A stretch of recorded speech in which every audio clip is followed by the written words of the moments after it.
Hello and welcome to Tomorrow's America. My name is William Donahue. For today's show, I'm going to be talking about Donald Trump and the Epstein files and just the wider picture of the whole Trump presidency, where we're at now, where we're potentially going to be going. And I'm also going to play a clip from Richard's first episode of Road Rants. It's kind of a new segment that we started.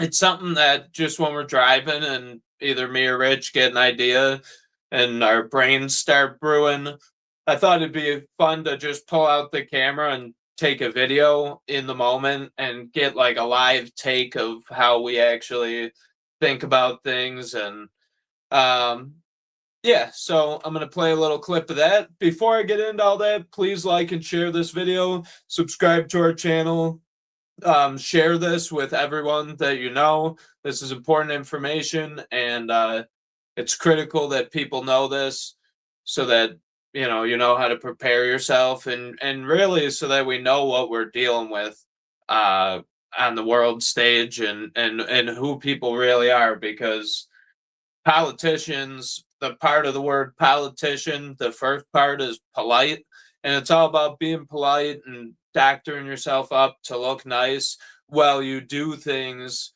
to push an agenda. Let's say a gas company is breathing down your neck about undoing certain regulations that make their cost of production higher. So you come out and you'll say, we need to clean up or we need to cut the red tape. We need to, get in here and allow American business to start booming. That's what's holding back jobs. And then, so you get the bill passed, and it's called the Job Improvement Act, or the, increase the jobs for the middle class bill or something like that. And they'll pass it, and all it really does is allow the oil company to dump waste somewhere or something. So we got all that going on. I'm going to start off with some good news first. Apparently, President Zelensky is now calling for a ceasefire. So this could possibly be a good thing if they're able to get it done. But this article, or this post, is from Vladimir Zelensky, and it says, "A ceasefire is the right decision that leads to ending the war. It means saving lives, abandoning the destruction of cities and villages, and allowing power plants and other infrastructure to operate normally, and thus provides the time and conditions necessary for diplomacy to deliver results." So it goes on. It's a really long uh, post that he put out, but he's calling for a ceasefire. So that could possibly be a good thing. So that's one piece of good news. Now I'm going to kind of get into a little narrative here, and I'm going to unravel it. And I'm going to start off with this article. The House Democrats are calling for the 25th Amendment to impeach Donald Trump. And, I said it about 2 weeks ago that they were going to call for his impeachment. And it's going to get worse if we lose the midterms. They're going to try and impeach Trump 4 times until he's out of office. But so this impeachment is because he really is acting insane with this Iran war and the nuclear threats and all these things. Now, that's not to say that they're not guilty also, because they have the power to say that Trump violated the presidential war powers and stop this whole thing, but they let it happen so that now they could turn around and say, look what he did. He committed war crimes. He's doing all this stuff. It's time to get him out because he's crazy. But he is being crazy.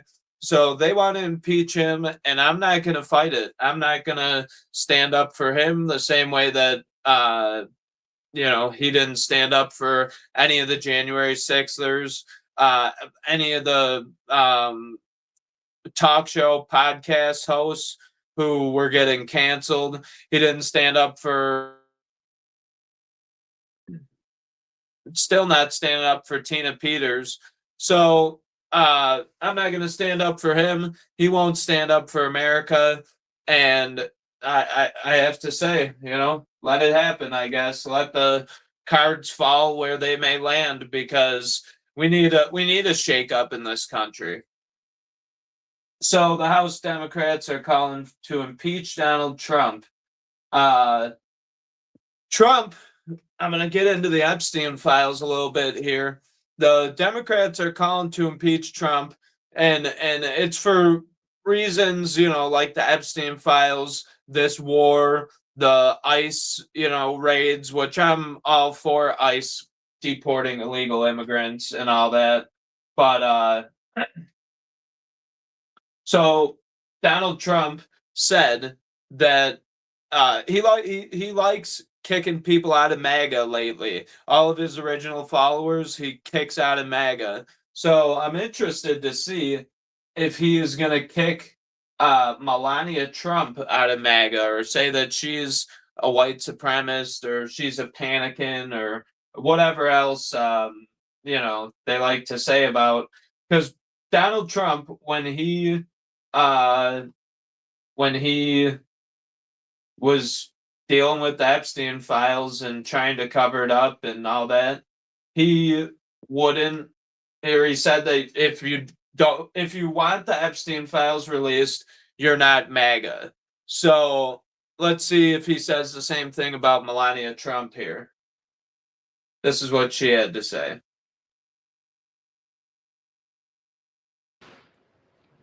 Now is the time for Congress to act. Epstein was not alone. Several prominent male executives resigned from their powerful positions after this matter became widely politicized. Of course, this doesn't amount to guilt, but we still must work openly and transparently to uncover the truth. I call on Congress to provide the women who have been victimized by Epstein with a public hearing specifically centered around the survivors. Give these victims their opportunity to testify under oath in front of Congress with the power of sworn testimony. Each and every woman should have her day to tell her story in public if she wishes, and then her testimony should be permanently entered into the congressional record.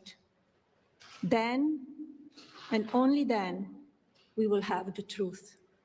Thank you. So she just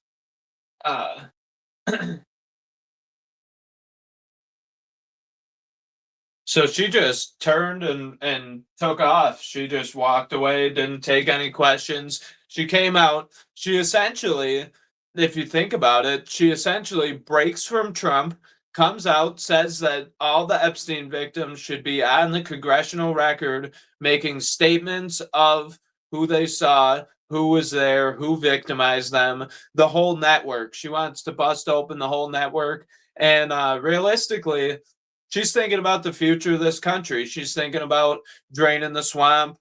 She's thinking about, the future of this country.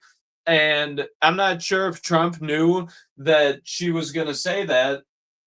Meanwhile, while she's saying that, giving this great speech, Donald Trump, within hours of each other, writes this. So she's coming out against Epstein, and meanwhile, Trump is saying this. I know why Tucker Carlson, Megyn Kelly, Candace Owens, and Alex Jones have all been fighting me for years. Pause right there. All these people were pro-Trump until this war broke out, or recent reasons. All these people backed Trump until after he was elected and didn't do anything they said he was going to do. So it continues, especially by the fact that they think it is wonderful for Iran, the number one state sponsor of terror to have nuclear weapons. Haven't heard that from any of those people because they have one thing in common: low IQs. Low IQs. Tucker Carlson is a great interviewer. Megyn Kelly, I don't know much about her. I've seen little things of her, and she speaks the truth. Candace Owens is brave and willing to talk about some politically, you know, conflicting things or whatever. And she's very smart. She has made some mistakes, in my opinion, recently, but it's still free speech. If you're the president of the United States, you have to advocate for free speech. And then Alex Jones, most of all, he's putting down here. Alex Jones is low IQ. That's ridiculous. Alex Jones's memory is ridiculous. He remembers organizations, groups, networks, people in these big things and how it all connects to each other. So everything he said so far makes no sense, and I'm going to continue. They're stupid people. They know it. Their families know it, and everyone else knows it too.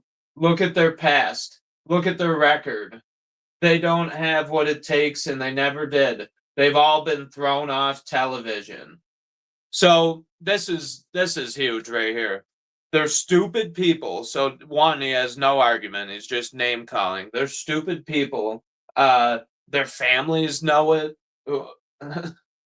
Everyone else knows it too. Look at their past. Look at their record. They've been kicked off television. Guess what? Nobody watches television news. Television news only gets viewers because it's on the TVs in the corner of the airport. That's all the viewers that CNN gets is doctors' offices, airports, just the TVs that are playing for no one to watch. The TV news is phased out, so they're kicked off TV. Big deal. Lost their shows. They aren't even invited on TV because nobody cares about them. All these people that he named have bigger shows than any cable news network. Way more viewers. Okay, nobody cares about them. They're nut jobs and troublemakers. Ooh, nut jobs and troublemakers. What else is he gonna call them? Meanies or oh, you I don't know. This is like childhood name calling. This is like kindergarten playground stuff. Like, oh yeah, well, you're fat, It's like, okay, you can't defend the argument with logic, so here we go, resort to calling them nut jobs and troublemakers. And will say anything necessary for some free and cheap publicity. Now they think they get some clicks because they have third-rate podcasts. Tucker Carlson is probably the biggest host of any show like worldwide, pretty much. Third-rate podcast, but nobody talking about them. And their views are the opposite of MAGA, or I wouldn't have won the presidential election in a landslide. You wouldn't have won the presidential election without these people. These people are what MAGA. You put the name MAGA on something that already existed and then tried to hijack it and change it into something else. These people are MAGA.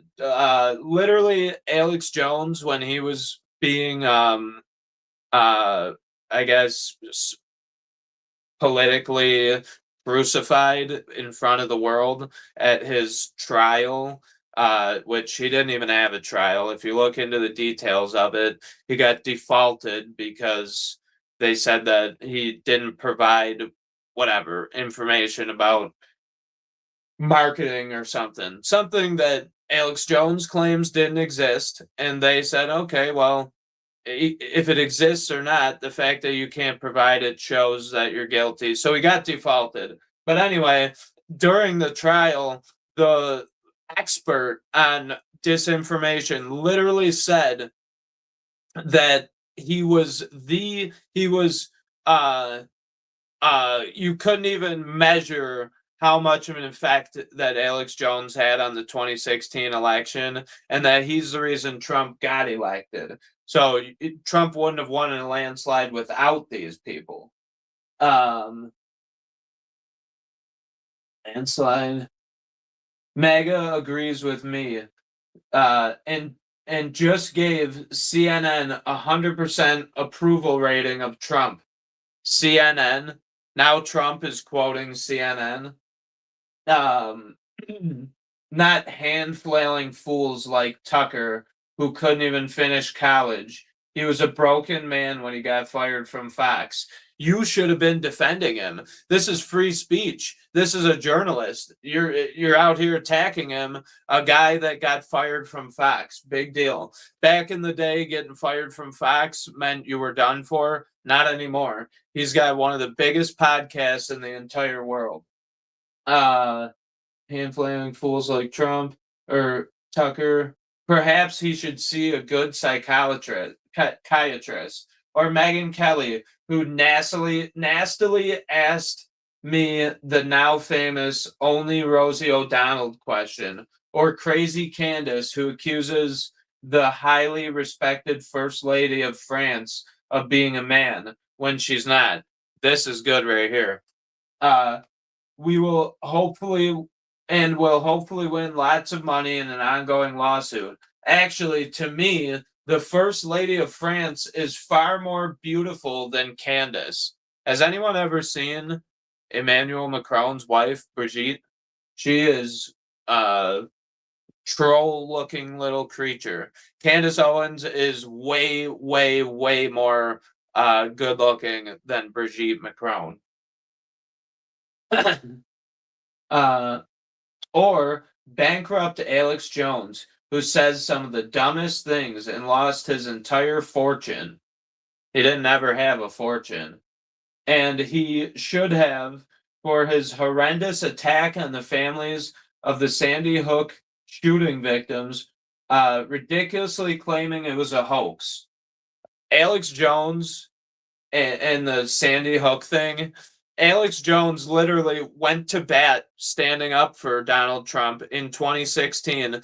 The week after Trump got elected, thousands of articles were written about Alex Jones and Sandy Hook. But prior to 2016, for the 10 years in between him covering Sandy Hook and the election in 2016, there was not one article written about Alex Jones being connected to any coverage of Sandy Hook. And then as soon as Trump got elected, they tried to make Alex Jones the Sandy Hook guy and tie him to Trump to discredit Trump. It was just a political move. The whole thing was a rigged court case. It was bullcrap. But here's Trump now doing a 180 and turning on the people that made him. These so-called pundits are losers, and they always will be. Now, fake news, CNN, the falling apart New York Times, and other radical left news organizations are hailing them, giving them positive press for the first time in their lives. Well, you just quoted CNN. So which one is it? Is it fake news CNN is quoting or praising Alex Jones? Or is it fake news CNN gave you 100% approval rating and that's credible because it is beneficial to you, Trump? So anyway, it goes on. It's literally like he wrote a whole novel about Alex Jones and all these people. Okay, so where is the country going? Donald Trump seems to, think that he's in charge of politics and all that. Well, this is a clip. Ooh. This is a clip, sorry about that, from our recent road rant.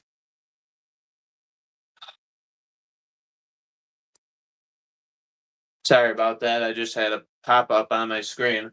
This is a clip from our recent road rant, and it's Richard talking about how he feels about Trump and how he feels about the future of the GOP. And this is just raw emotion and how he feels. So I'm going to play this for you guys as soon as it pops up on there. He keeps saying this short-term pain for long-term gain. I don't agree to do it. I think he could threaten them in doing that. But no, we haven't gotten the wall. We haven't gotten Trumpy. I liked Trump a lot. I thought like the idea of what Trump could have been, I loved what he campaigned on, what he promised in 2015.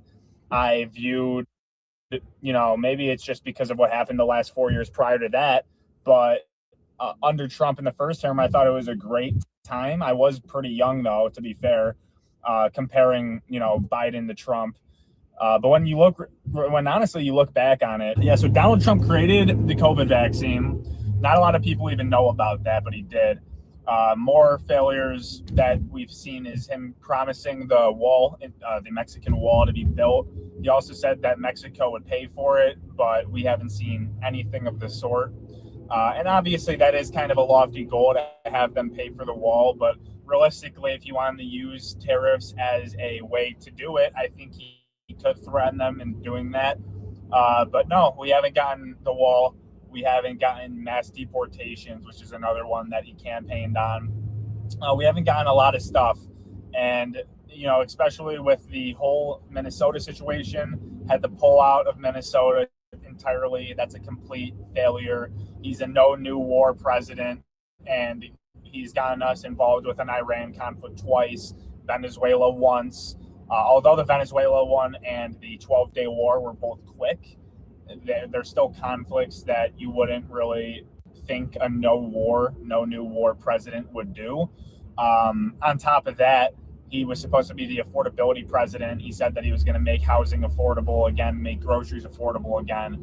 And we've seen with the Strait of Hormuz now being closed, everything is skyrocketing up. He keeps saying the short-term pain for long-term gain. I don't agree with that at all. Who's getting the long-term gain? That's my question. Is it the American people, or is it a foreign government who's getting the long-term gain? That's my question. The American empire is falling as we know it. Our whole future that we are going to have is not going to be anything like the present unless we act now. That's something that I really think we need to do. Yep, I agree with him, and you can watch the rest of that clip on our YouTube channel. It's under Road Rants playlist, and it's the first episode of our new segment, Road Rants. So I hope everyone enjoyed that. Now, I'm going to go to a clip of, this is a news report about Pam Bondi, who apparently will not testify to the things that she did as Attorney General for relating to the Epstein cover-up and all that. So Pam Bondi is refusing to go and give a deposition about her time in government here. I'm going to play this for you. Attorney General Pam Bondi will not testify before the House Oversight Committee investigating Jeffrey Epstein. Ross Ketchke live in Washington with the bipartisan push to get Bondi. Louis, good evening. Bondi was supposed to appear on Capitol Hill for that testimony in less than a week, and now members of Congress who are leading this investigation say they are not going to take no for an answer. Thank you, President Trump. Pam Bondi may be out as the Attorney General, but she's still at the center of the Jeffrey Epstein scandal on Capitol Hill. I will restore integrity to the Justice Department. Before she was fired by President Trump last week, the House Oversight Committee voted to subpoena the AG over her handling of the Epstein files. Bondi faced fierce criticism from both sides of the aisle as the DOJ missed deadlines, published heavily redacted documents, and mistakenly released the identities of more than a dozen women who were abused and trafficked by Epstein. Wexner's name was added back within 40 minutes of me catching you red-handed. But now that she's been forced out of the job, the DOJ says she will not have to testify. The department, writing in a letter to lawmakers, Ms. Bondi no longer holds that office. As a result, because Ms. Bondi no longer can testify in her official capacity as Attorney General, the department's position is that the subpoena no longer obligates her to appear on April 14th. The news meaning immediate blowback on Capitol Hill. Republicans and Democrats who've been investigation pushing back. South Carolina Republican Congresswoman Nancy Mace writing, "Our motion to subpoena Pam Bondi, which was passed by the Oversight Committee, was for Bondi." Pam Bondi should have to testify. Whether she's in her official capacity or not, she should have to testify. The fact that they got rid of her right before she gets subpoenaed just makes them look guilty. Obviously, Pam Bondi was doing everything the administration wanted. If Trump said, the Epstein files were a hoax, then Pam Bondi went and redacted all the files and hid everything for him. Everyone thought that little relationship was going great. So why did they get rid of Pam Bondi? Maybe just specifically to cover up her time in office as the Attorney General and not have her have to testify. Maybe there's a loophole behind that she wants to take advantage of. And I find the whole thing shady. She should have to testify. It's just ridiculous that they would even suggest that she doesn't because of that, she's not in office anymore. So, like Richard said, other failures of the Trump administration, no deportations, no wall built. I don't think we had to build the wall, but it's still a failure that he said he was going to do it and he didn't. And now this has to be like the 7th time that they're trying to deport Kilmar Abrego Garcia. Apparently now they've got the DHS all lined up to ship him off to Liberia or something, but he had some deal arranged where he was going to go to Costa Rica. So now, he's fighting that, saying, oh, well, I was supposed to go here, and the DHS wants to send him to Liberia or whatever. So the Trump administration can't get rid of this one guy, Kilmar Abrego Garcia. It says, federal attorneys told a judge Tuesday that the Department of Homeland Security still plans to deport Kilmar Abrego Garcia to Liberia, even after the United States reached an agreement with Costa Rica to accept deportees who cannot legally be returned to their home countries. So we still can't get rid of Kilmar Abrego Garcia. Somehow, this guy, the Trump administration has the power to literally bomb bridges, power plants, anything overseas that they want to, but they don't have the power to get rid of one MS-13 gang member who's in the country illegally. Somehow we just can't get that done, which I find completely ridiculous. So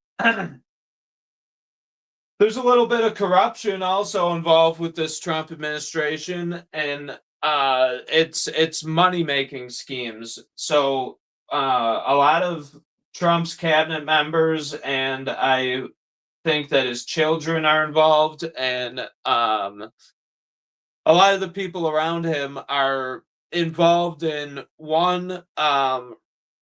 playing the market as far as having advanced knowledge of military things that are going to take place, and then betting on the oil markets, betting on the stock market in general.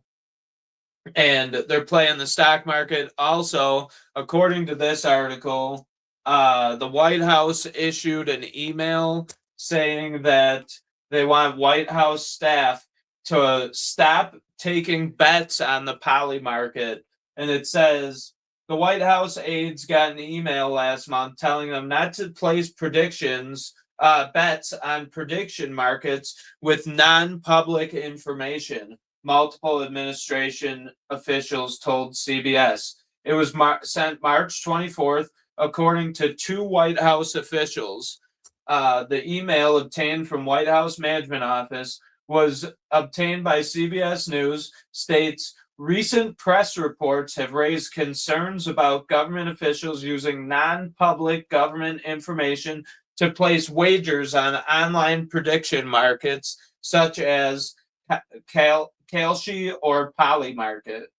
It says it is a criminal offense for anyone to use non-public information to buy or sell these contracts, and that government ethics regulations prohibit the use of non-public government information for the private benefit of an employee or any third party.